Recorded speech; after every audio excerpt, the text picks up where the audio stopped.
Isang malakas na palakpak pa po para sa ating Panginoon. Hallelujah.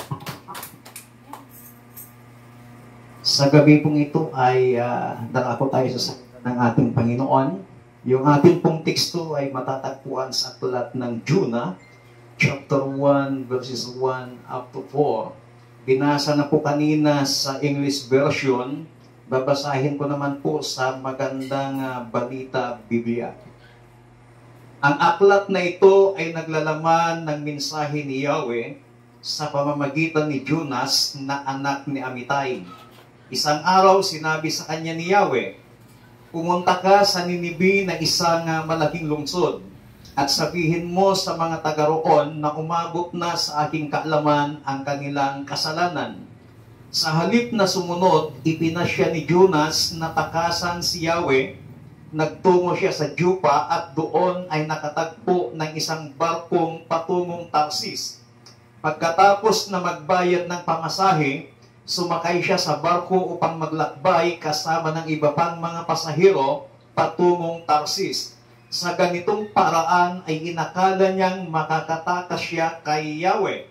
Ngunit nang sila'y nasa laot na, nagpadala si Yahweh ng isang malakas na bagyo, kaya't halos mawasak ang barko. Pagpalain ng Panginoon ang kanyang mga salita na atin pong nabasa. Mula po sa talatang ito ay nais ko pong bigyan ng paksa ang mensahe ng Panginoon, the experiences of Jonah in his life. Yung mga karanasan ni Jonah sa kanya pong buhay. Ako po'y naniniwala na bawat isa po sa atin ay may mga kanya-kanyang karanasan. At ang mga karanasan na yon ay kapupulutan po natin ng aral. At minsan, hindi natin kapupulutan ng aral dahil paulit-ulit po natin ginagawa yung mga karanasan yon. Na sometimes inaalaw ng Panginoon na maranasan natin ang ating mga nakalipas na karanasan sa ating mabuhay ay dahil mayroong nais ipakita sa atin ang Panginoon. So dito po makikita po natin yung karanasan po ni Jonah. Ako po'y naniniwala na iba't iba po yung karanasan natin sa ating mga buhay. Hindi po tayo pare-pareho ng mga karanasan sa ating mga buhay. But, ang tanong is, sino ba itong si Jonah? Sino ba si Jonah? Ang sabi ng ating teksto sa Jonah chapter 1 verse 1, "The word of the Lord came to Jonah, son of Amittai." So ipinakilala lang dito na si Jonah ay anak ni Amittai. But kung titingnan po natin para mas lalo nating maunawaan kung sino itong si Jonah, ay mababasa po natin na binanggit ang kanyang pangalan sa 2 Kings chapter 14 verse 25. Nang sabi po doon, "In accordance with the word of the Lord, the God of Israel, spoken through his servant Jonah, son of Amittai, the prophet from Gath-Hepher." So si Jonah po ay hindi basta-bastang tao, but isa po siyang propeta ng Panginoon. So Jonah had a great ministry of prophecy. Yung ministry po kasi ng mga propeta noon ay nagbibigay ng babala. Pupuntahan ka ng propeta ng Panginoon at wawarningan ka. Kung hindi mo gagawin yung warning ng Panginoon, may mangyayari sa'yo. So yun po yung trabaho ni Jonah. Pero bago po gawin ni Jonah na warningan ang isang tao, yun po ay mensahe na galing sa Panginoon. Ngayon, isang araw, inutusan ng Diyos si Jonah na pupunta sa Ninive upang babalaan ang mga tao sa Ninive, sapagkat nakarating na sa Diyos kung gaano kasama ang ginagawa ng mga tao sa Ninive. At uutusan ng Panginoon itong si Jonah para bigyan ng pagkakataon ang mga tao sa Ninive na magsisi at magbalik loob sa Panginoon.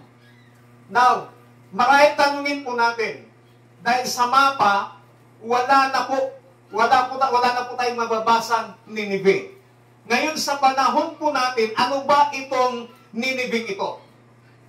Ang Nineveh, noong panahon ng Biblia, ito po ay matatagpuan sa bansang Iraq. Ito na po yung tinatawag na Iraq, itong Nineveh.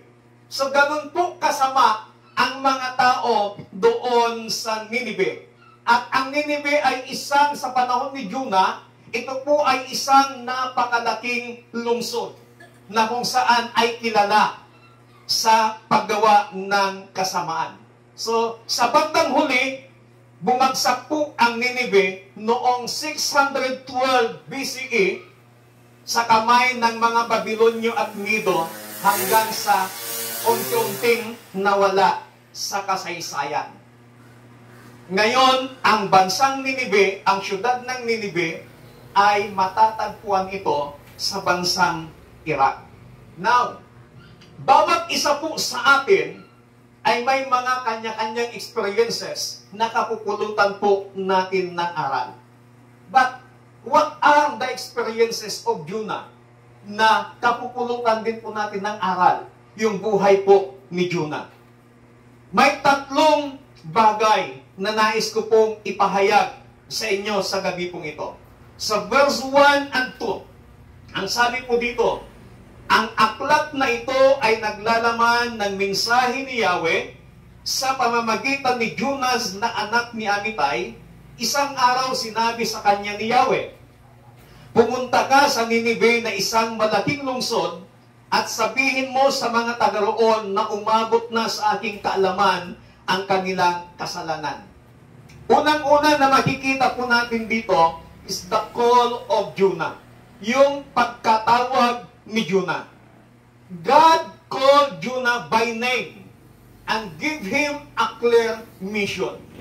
Nung tinawag ng Diyos si Jonah, tinawag niya ayon sa kanyang pangalan at binigyan siya ng napakalinaw na misyon. Ano yung mission na sinasabi ng Panginoon kay Jonas? Go to Nineveh. Anong gagawin niya sa Nineveh? And preach. Ito yung mission. Pumunta ka sa Nineveh para hindi mag-sightseeing. Para hindi mamasyal dahil nga napakaganda yung lungsod ng Nineveh. But ang sabi ng Panginoon, go to Nineveh and preach. Ipangaral mo ang kanyang salita.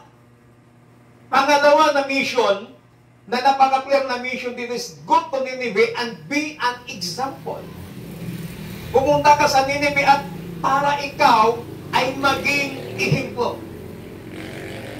Dahil ang lungsod ng Nineveh ay napakasama.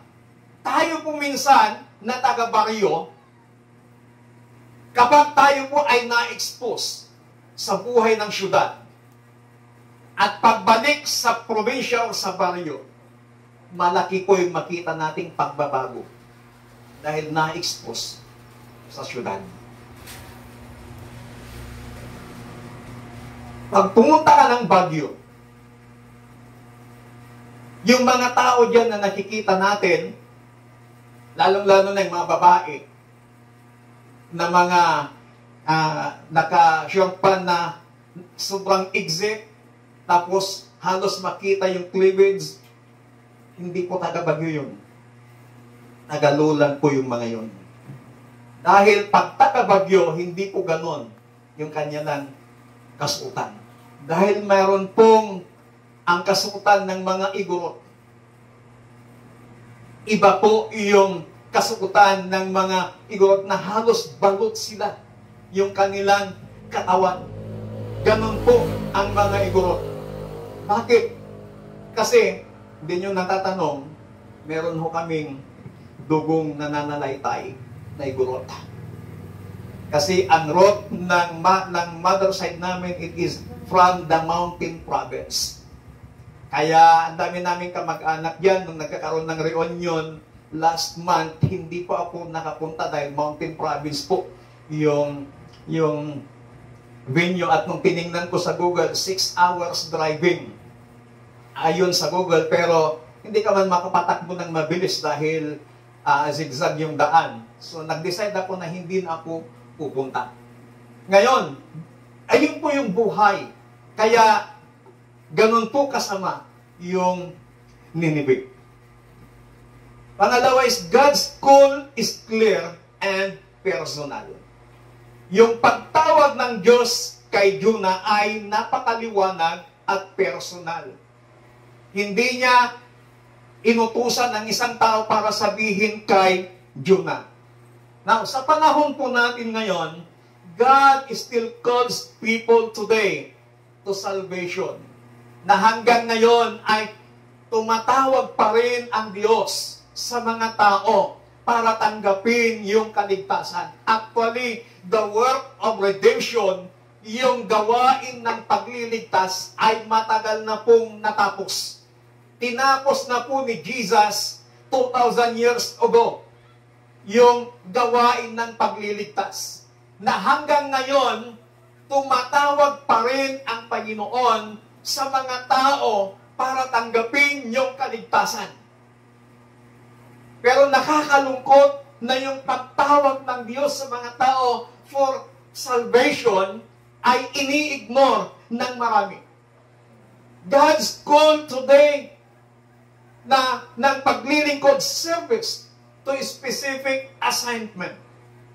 May kanya-kanya po tayong ministry na pagtatalagaan ng Panginoon kung tayo po ay tatanggapin natin yung kaligtasan inialay ng Panginoon. Libre po yung salvation na inialay ng Panginoon. And God's call may take you out of your comfort zone. Si Jonah, napaka-comfort na niya. Wala na siyang ibang ginagawa. But, ang utos nung tinawag siya ng Panginoon ay out of his comfort zone. Sabi ng Diyos, go to Nineveh. So Nineveh was a wicked city. The enemy city. This was not an desirable mission. Ayaw ni Jonah na pumunta doon. Sometimes, may pinapagawa sa atin ng Panginoon na ayaw natin. Hindi tayo komportable sa pinapagawa sa atin ng Panginoon. Sometimes may mga bagay na pinabibitawan sa atin ng Panginoon na komportable ka na dito, but gusto ng Panginoon, bitawan mo yan at pupunta ka sa pinapatawa o sa pagtawag sa'yo ng Panginoon. Pag tinawag ka ng Diyos, very specific. Bibigyan ka ng mission. At ang panahon po natin ngayon, hindi po mahalaga kung gaano kalaki, kaganda ang simbahan, but sa panahon po natin ngayon, ang tinitingnan ng Panginoon, hindi po yung bilang, hindi po yung dami, pero ang tinitingnan po ng Panginoon, yung mga nagre-response doon sa calling ng Diyos sa kanila out of the comfort zone. Comfort zone mo, ganitong oras. Nahiga ka na, nanonood ka na ng TV. Nagpapahinga ka na dahil pagod ka. Pero, tinawag ka ng Panginoon. Sometimes, sabi ni nanay sa akin, dahil nakasama siya ng Santa Ignacia noong anniversary. Sabi niya, ganito pala kalayo yung binabiyahe ni Pastor. Bibiyahe ako ng umaga papuntang Santa Ignacia from Paniki. Tapos from Santa Ignacia to Paniki para mag-lunch. After ng lunch, mga launa, alis na ako ng bahay para papunta ng summit para sa worship. And then, balik na naman. Sabi ni nanay, buti hindi ka napapagod, Pastor. Actually, out of my comfort zone yun. Pero yun po yung calling ng Panginoon. Tatanggalin ka niya doon sa comfort zone mo na tatawagin ka niya sa bagay na hindi ka komportable. Pero salamat sa Panginoon dahil ang prayer ko that time, Panginoon, tinawag mo ako sa malalayong lugar, magkakalayong lugar, bigyan mo ako ng isang komportable, yung komportable ako na sasakyan. Dati, may motor ako. Ngayon, binigyan ako ng Panginoon. So, out of comfort zone, sa pagpunta mo sa ministry, komportable naman yung sasakyan ibinigay ng Panginoon. So sometimes ganun po yung ginagawa sa atin ng Panginoon. So yun yung experiences ni Jonah. Pangalawang experiences ni Jonah. Sa verse 3, sa halip na sumunod, ipinasya ni Jonas na takasan si Yahweh, nagtungo siya sa Joppa, at doon ay nakatagpo ng isang barkong patungong Tarses. Pagkatapos na magbayad ng pamasahe, sumakay siya sa barko upang maglakbay kasama ng iba pang mga pasahero patungong Tarses. Sa ganitong paraan ay inakala niyang makakatakas siya kay Yahweh. Yung una, the call of Jonah. Pangalawa, the disobedience of Jonah. Ang instruction sa kanya ng Panginoon, pumunta ka sa Nineveh. Go to the city of Nineveh. Pero dahil takot si Jonah, alam niya kung gaano kasama ang lungsod ng Nineveh. Alam ni Jonah na marahil siya ang maimpluwensyahan sa Nineveh or siya ang makapag-impluwensya sa Nineveh. Kaya doon natatakot si Jonas. Baka hindi niya magampanan yung mission na ipinapagawa sa kanya ng Panginoon dahil alam niya kung gaano kasama ang city of Nineveh. Kaya natakot siya, sabi ni Jonah, baka ako ang maimpluwensyahan ng Nineveh. Kasi syudad yun. Mayamang syudad, napakasamang lungsod. Tapos ako lang na righteous, ako lang na propeta ng Panginoon na mag-isa na pupunta doon para balaan sila, para warningan sila, para sabihin yung sinasabi ng Panginoon. Marahil, hindi ako magiging ligtas doon. Marahil, magiging miserable ang aking buhay doon. Kaya ang ginawa ni Jonah, pumunta sa pier at bumili ng ticket at ang kanyang sinakyan ay papuntang Tarses. Now, ano naman tong Tarses? Sa Biblia, sa panahon ng Biblia, ang lugar ay na binanggit is Tarses. Ngayon, sa panahon po natin, ano tong lugar na Tarses? Ang Tarses noong panahon ng Book of Jonah, ito po yung bansang Spain. Ito po yung bansang Espanya na napakayaman na bansa. So Jonah ran from God's assignment to Nineveh. Tinakbuhan ni Jonah yung tawag sa kanya ng Panginoon na pumunta sa Nineveh. Why? Because Jonah did not like God's plan and tried to escape. Ayaw ni Jonah na gawin yung plano ng Panginoon. So disobedience always takes us in the wrong direction. Alam niyo, nagkaroon ako ng experience. I revived the church in Simimbaan, Quiapo, Nueva Ecija. Ang church na yan ay 17 years na nagsara. Ang tawag nila sa church na yan is closed open. May pastor na pupunta doon, isang buwan, mawawala, magsasara. May another pastor, pupunta doon, isang buwan, magsasara. Hanggang na-meet ko ang isang matanda na Hawaiano na siyang nagpatayo ng church. Pumunta ako ng Manila. Nag-uusap kami. And then, sabi ko, okay, I will pray. Binisita ko yung lugar ng Simimbaan. Hindi pa ganon yung kalsada nila na simentado ngayon. Kahirap po. Walang makakapasok na mga kotse o sasakyan noon pag panahon ng tag-ulan. Dahil yung lupa, yung pula, masyadong madulas. Umunta po ako doon, and then na-revive yung church. Tinaningan ako ng mga tao. Isang buwan lang yan, hindi magtatagal. Pagkalipas ng isang buwan, mukhang magtatagal. Hanggang sa ilang taon ako doon. Halos kumabot ako ng 5 taon doon. Na hanggang ngayon, praise God, mula nung tayong ginamit ng Panginoon to revive the church, hanggang ngayon, hindi na po nagsara ang gawain ng Panginoon. Minsan, may ipinapagawa sa akin ng Diyos. Tinakbuhan ko po. Umiwas ako. Nagpunta ako ng Baguio. Sabi ko doon sa kumpare ko, pare, akyat ako ng Baguio. Sige, usap tayo. Tuloy ka na lang sa church. So, umakyat ako doon, usap kami.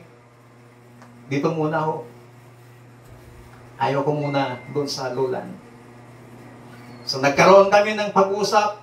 So, pinag-concert niya ako sa church. One-man band. Keyboard lang yung ginamit ko. And then, akyat tayo sa akupan. Makyat kami sa akupan. Kaya mo kaya? Tinatawanan ako noon. And then, nakita ko almost to 1,000 steps. Nakita ko yung mga babae, may hawak na lalaki ng mga bag. Nakakakyat sila, sabi ko, kaya nila ba? Ako hindi ko kaya. Pag-akyat ko doon, pagbaba namin, 3 araw, hindi ako lumakad. Kasi ang sakit ng mga muscles ng paa ko.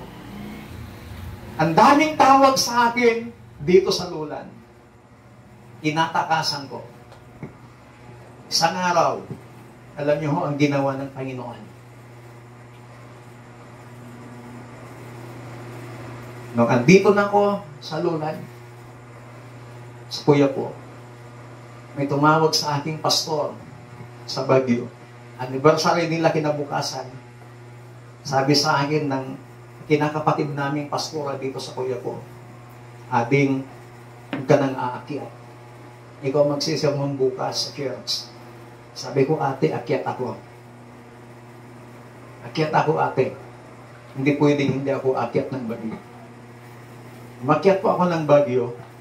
Umatin ng anniversary. After ng anniversary, kwentuhan, usapan. And then pagbalik ko, from doon sa anniversary, ang babaan ng sasakya ng mga pasahero ay doon sa Burnham. Doon lahat sa terminal. And then habang ako'y naglalakad, ang uso na cellphone noon is 3310 na merong housing noon na may kamera. So yun yung mga sikat noon, 3410, 3310. So yung housing ng cellphone ko that time ay 3310 na may housing na kamera, pero wala pong kamera yon. So habang ako'y naglalakad from Burnham pakyat doon sa Station Road, meron pong bumunggo sa akin na isang babae.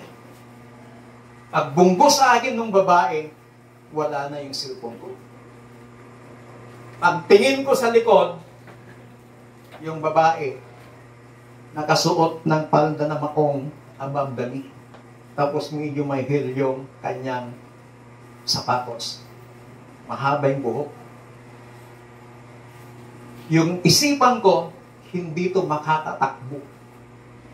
So, nung nakita niyang habulin ko, tumakbo siya. Sabi ng mga tao, mga titinda ng kape, huwag mo nang habulin. Hinabol ko po. Tapos yung pagtakbo niya, sumasayaw yung buhok niyang mahaba. Siguro ang shampoo niya noon is Rejoice. Kasi sumusunod sa galaw niya. Nung muntik ko nang maabutan, yung plano ko noon, hahablutin yung buhok niya. Nung muntik ko nang maabutan, bigla siyang lumingon. May sinaboy. Natamaan yung mukha ko. That time, wala na akong makita. Ang hapdi na ng buong mukha ko. Tapos, hindi ko na inisip yung dumi ng lake ng Burnham. Pag ganon-ganon na ako, wala na akong makita. Nagmumug ako, naghilamos. And then, may umakay sa akin na nagtitinda ng kape.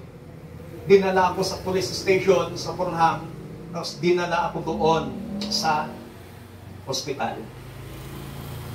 At tingin ko ng sarili ko noon, sunog ang mukha ko, sunog ang bibig ko, tabingi. Yun palang isinaboy niya, asido. Sabi sa akin ng mga tao doon, sinabi ng sinagawan ka na namin, huwag mo nang hahabulin. Bumaba po ako from Baguio, na-confine po ako doon, 4 na araw. Walang tumulong. Hanggang sa mabalitaan ng aking kumpare, mga kaibigang pastor sa Baguio, dinalaw nila ako. Tapos ang problema, hindi nga ako makakain sa sarap ng mga dinadala nilang pagkain. Iwan ko bang tao, pag may sakit yung tao, hindi makakain. Ang sarap ng mapagkain. Ngayon, that time, bumaba ako ng Baguio, bumalik ako ng kuya ko. Naka-plaster po yung mata ko, yung bibig ko, tabing. Yung isang rolyo noon ng tissue, wala pang maghapon noon, ubos. Dahil yung mata ko noon, lumuluha, inilalabas yung mga asido. Na-challenge ako that time, umiyak ako. Ang kapatid ko noon, nagkulong ako sa kwarto ng bahay. Nilak ko, kahit anong katok nila noon, di nila ako makausap. Talagang umiiyak ako sa Panginoon na bakit nangyari sa akin to. Tapos weekly pa akong magpapacheck up. And in that time, sabi sa akin ng Panginoon, meron ka kasing assignment, tinakasan mo. Kaya inalaw ng Diyos na mangyari sa akin yun para hindi mo matakasan ang assignment mo na pinapagawa ko sa iyo. Sabi ko sa Panginoon, Panginoon, gagawin ko po yun. Gamutin mo lang ako. Sa araw, doon ako natuto na magsermon na hindi nagbabasa ng Biblia, walang outline. Kasi hindi ako makabasa. Sakit ng mata ko. Sunday, pinagsermon ako. Nagulat ang congregation. Pati ako nagulat. Yung pautal-utal ko ng salita nun.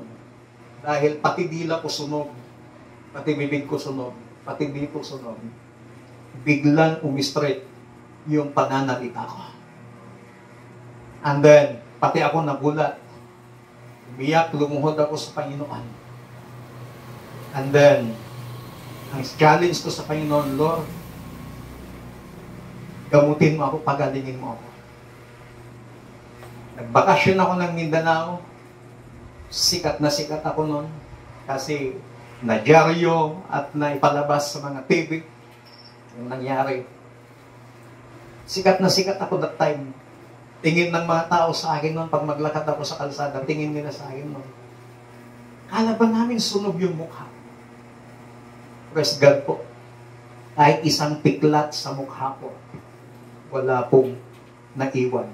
Wala pa akong tinake na gamot. Wala pa akong pinahid na gamot. Yun po yung experience ko sa Panginoon. Pero that time, meron pong lumapit sa akin.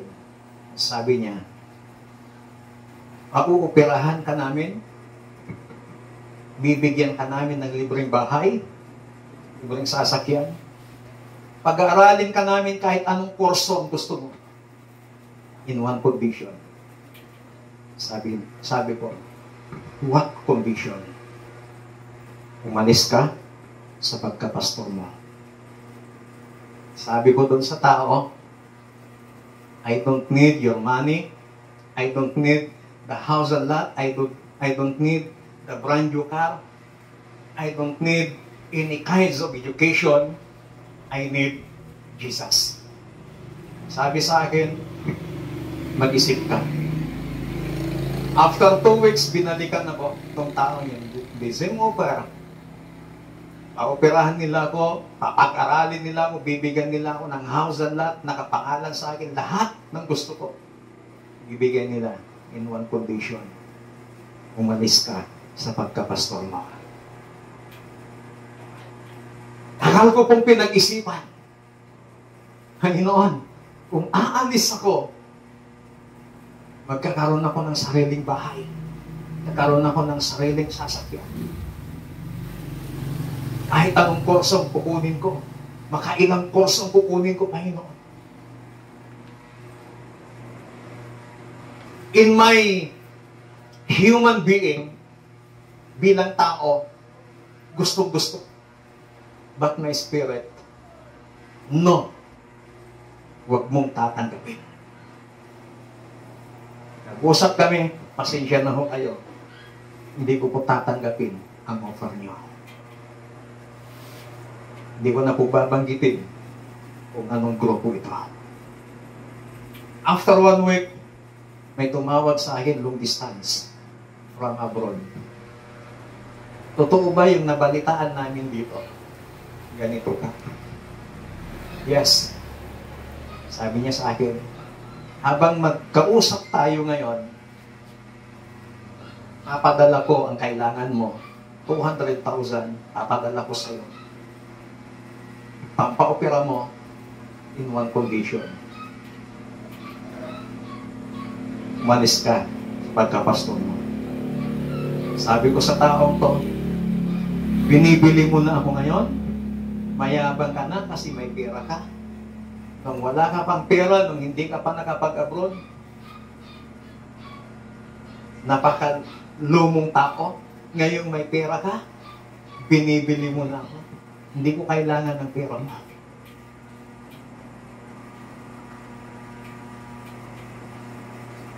Alam nyo, despite sa nangyari sa akin, nagpatuloy pa ako sa paglilingkod sa Panginoon. At hindi ko man hiningi sa Panginoon. May mga bagay akong hindi hiningi. Ipinagkaloob ng Diyos. Nakaranas ng may iba't ibang struggles. Pero hindi pinabayaan ng Panginoon. Hindi man ako naoperahan. Walang piklat ang mukha kong nasunog. Yung bibig kong tumabingi, umistraight. Yung pautal-utal kong pananalita, yung dila kong nasunog na wala. Kahit piklat, wala. Ang tanging naiwan lang na alaala ay itong kaliwang mata ko.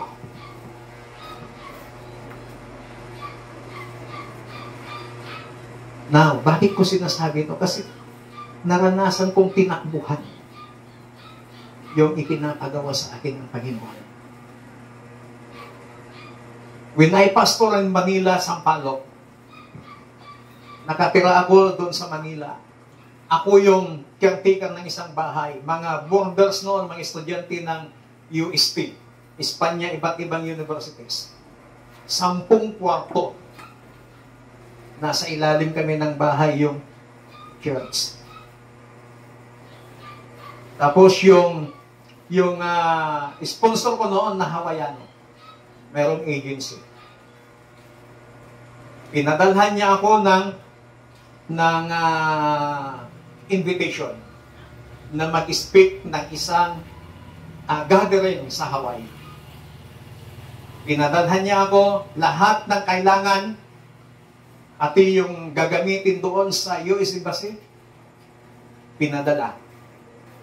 Pero ang purpose noon, yung ibinigay na invitation sa akin para mag-speak.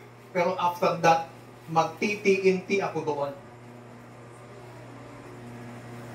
Tinanggihan ko po yun.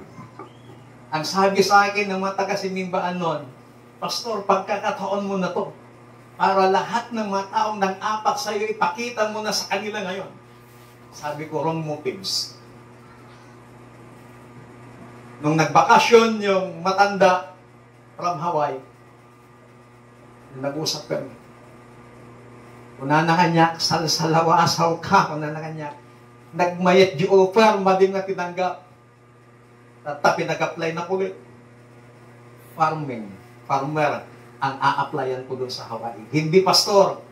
Tapos ang ilagay ko doon sa biodata, elementary graduate. Hindi ako marunong mag-English. Tagalog lang. Sinubukan ko. Nag-apply. Kumuha ko nag-apply ng visa. Nagbayad ako sa BPI.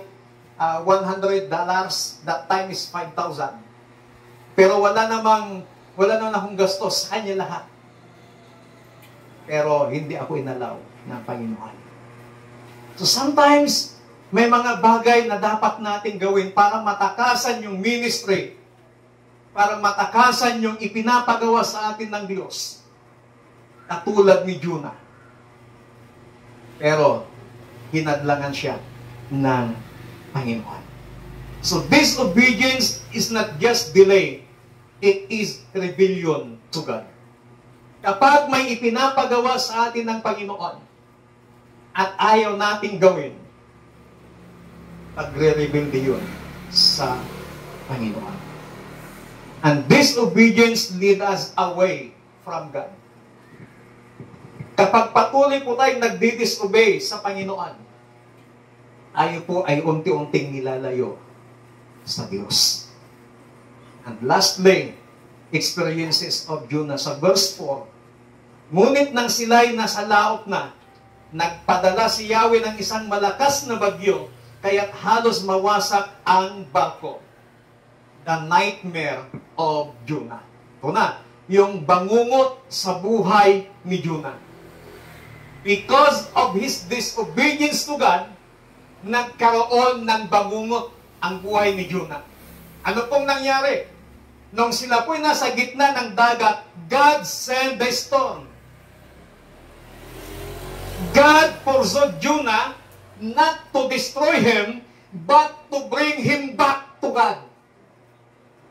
Nagpadala ang Diyos ng isang bagyo sa gitna ng dagat at ang sinabi ng Biblia, halos mawasak ang barko na kanilang sinasakyan. Bakit nagpadala ng bagyo ang Diyos? Kasi hinabol niya si Jonah. Bakit? Alam ng Diyos na higit na mas mapapahamak si Jonah doon sa Tarses kaysa doon sa Nineveh. Kaya hinadlangan ng Panginoon. Storms can be God's way of redirecting us to His will. Sometimes, inaalaw ng Diyos na magkaroon tayo ng iba't ibang bagyo. Hindi literal na bagyo. When we see storms in life, iba't ibang pagsubok, iba't ibang mga problema sa ating mga buhay, inaalaw ng Diyos yun na maranasan po natin, hindi upang sirain ang ating buhay, hindi upang wasakin ang ating buhay, kundi upang tayo maibalik sa Panginoon. Kapag tayo po ay patuloy na sumusuway, nagdi-disobey sa mga bagay na ipinapagawa ng Panginoon, gagawang Diyos ng paraan para ikaw ay hadlangan at para ma-redirect yung ating buhay. Bilang isang pioneering pastor sa Manila, sa Sampaloc, nag-apply ako ng trabaho. Call center. Doon sa ABS-CBN. Ang sabi sa amin noon, kapag nakarating ka sa pang-apat, dapat ipakita nyo na you are a dreamer.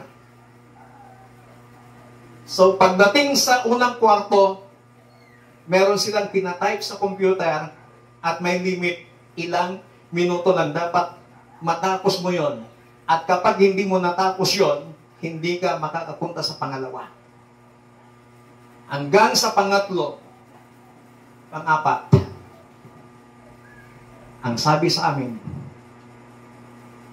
ang tanong, isa yung tanong, how do you see yourself after 10 years or after 5 years na nandito ka sa ABS-CBN? Gaganda ng mga sinagot ng mga iba. Makakabili ng sariling lupa, makakapag-travel sa iba't ibang bansa. Naisip ko, ang sabi sa amin, ako, sa Sa pangatlo, pagdating namin dito pag tinanong, ipakita na you are a dreamer. Yung ipakita mo na yung mga bagay na napaka-imposible.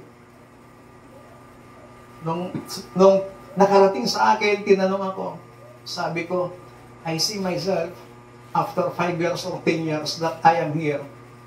Marahil ako na ang magmamayari ng ABS-CBN. Tawanan po sila. And then, inausap ako. I-assign nila ako sa Smart. Saan ka ba malapit? Nakita kasi nila, address ko ng iba-isihan. Mas malapit ako sa SM Rosales. Kasi that time, may Smart dito sa loob ng SM Rosales. Tapos, inoforan na ako ganitong sahod. Pero ang hiningi kong day off ko noon, Saturday at saka Sunday o Sunday. Kasi may mga tao akong hinahawakan, pastor ko ako. Alam niyo, nung sinabi kong pastor ako, ginawanan ho ako. Nangangaral ka ng salita ng Panginoon, sinasabi mong mayaman ng Diyos, pero parang hindi makita sa buhay mo, sabi nila sa'yo. Parang napahiya ako. Pinawanan talaga ko ng mga big boss ng mga smart company at that time. Iyak ako sa Panginoon. Sabi ko, Lord, di mo ata gusto na ako'y magtrabaho. Kasi pinaalala na naman sa akin yung Panginoon yung nangyari sa akin sa Baguio at that time. Nangyari na sa'yo, huwag mo nang ulitin. Huwag ka nang makulit. Sometimes, hinahayaan ng Panginoon na makaranas tayo ng iba't ibang problema, iba't ibang pagsubok sa ating mabuhay upang tayo po ay i-redirect ng Panginoon. Masunod natin yung kagustuhan ng Diyos. God used a storm to stop Jonah's escape. Ginamit ng Panginoon yung bagyo para pigilan si Jonah. Uulitin ko, storms are not to destroy us, but to redirect us. Storms that wake us up. Mga bagyo upang tayo'y gisingin ng Panginoon. Ang tanong, what storm is God using to get your attention? Ano ba yung mga bagyo sa buhay po natin? Ano ba yung mga pagsubok? Ano ba yung mga problema na nararanasan po natin sa ating mga buhay? Jonah's story reminds us that God is patient. And then, kapag tayo tumatakbo, tinatakbuhan natin ang Panginoon, He will run to us. Maybe you can run from God's assignment, but not from His presence. Stop running from God and start obeying God. Surrender your no and say yes to God's call today. Huwag nating tanggihan ang Panginoon.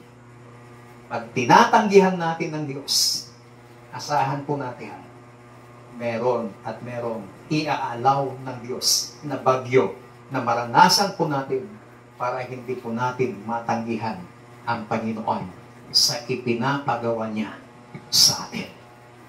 Tayo pong lahat ay tumayo.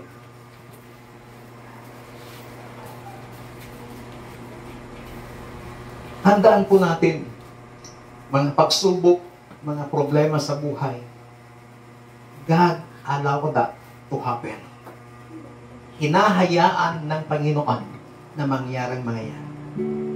Why? Upang tayo i-redirect ng Panginoon.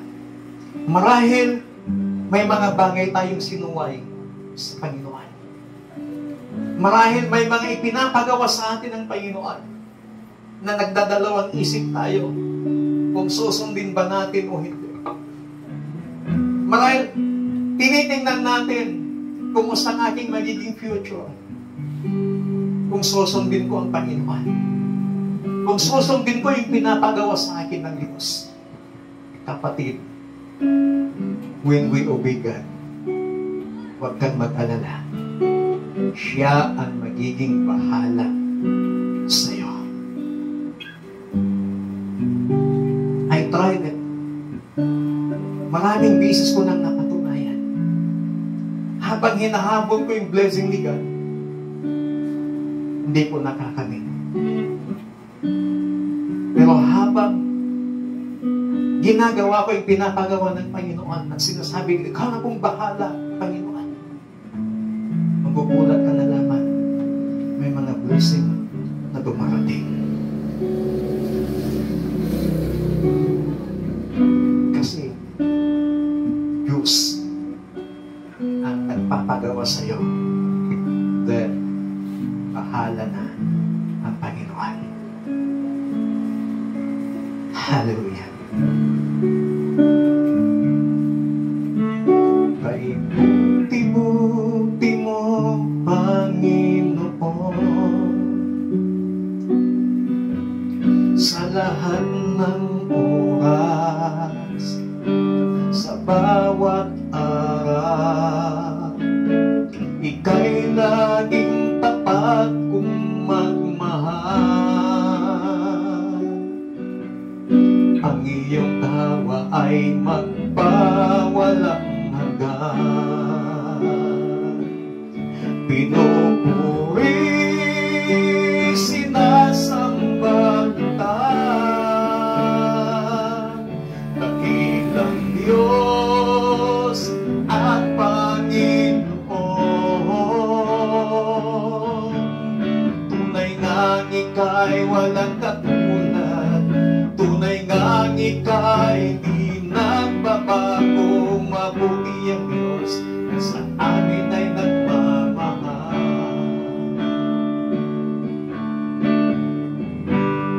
Hallelujah. Panginoon, sa gabi pong ito, salamat po sa mga experiences na naranasan ni Jonah. Salamat din na despite sa disobedience ni Jonah, hindi mo hinayaan na mawasak, mapariwara ang kanyang buhay at mapalayo siya sa iyo, Panginoon. Sa mga oras na ito, Panginoon, marahil sa tingin po namin, may mga bagay na sa tingin namin nakakabuti ito sa amin. But, pagdating sa iyo, Panginoon, alam mong hindi ito makakabuti at makakatulong sa amin. At sometimes, hinahadlangan mo ito at nagpapadala ka ng mga bagyo sa aming mga buhay, mga pagsubok, mga problema sa aming mga buhay. Lord, tulungan mo kami na kapag nakaranas kami ng mga iba't ibang bagyo, iba't ibang problema, iba't ibang pagsubok sa aming mga buhay, help us to see, O God, na may mga bagay ka na pinapagawa sa amin na hindi po namin nagawa.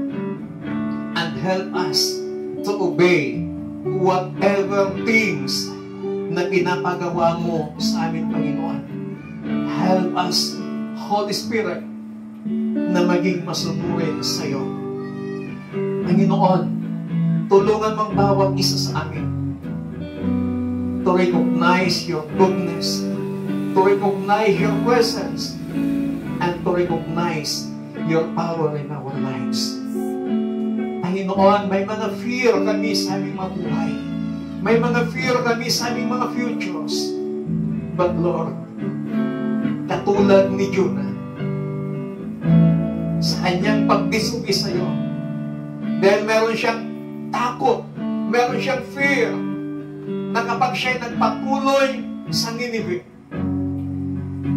marahil mapapariwara at mapapahamak yung kanyang buhay.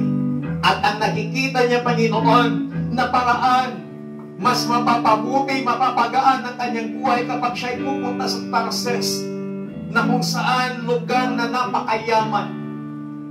But Panginoon, yung nakita ni Jonah, iba sa nakita mo, Panginoon, na mas higit na mapapahamak si Jonah sa Tarses, kaya hinadlangan mo siya. Panginoon, help us, Lord, Alam namin na ang mga bagay na plano mo sa amin ay pawang mga kabutihan at para sa aming ikabubuti. Tulungan mo kami, Panginoon, na makita namin ang bawat galaw mo, kilos mo sa aming mabuhay. Help us, Lord. Kung hindi mo kalooban ang isang bagay na gagawin namin sa aming mabuhay, at kapag ito'y hinadlangan mo, tulungan mo kami, Panginoon, na huwag maghinanakit, huwag magtampo sa iyo. Dahil mas higit na alam mo kung ano yung nakakabuti sa amin. At kung kami po ay sumunod sa pinapagawa mo sa amin, Lord, alam namin na hindi mo kami pababayaan financially, hindi mo kami pababayaan materially, at lalong higit, hindi mo kami pababayaan spiritually. Panginoon, tulungan mong bawat isa sa amin. Gabayan mong bawat isa. In Jesus Christ, mighty name we pray. Everybody says, Amen. Palakpakan po natin ang Panginoon. Hallelujah.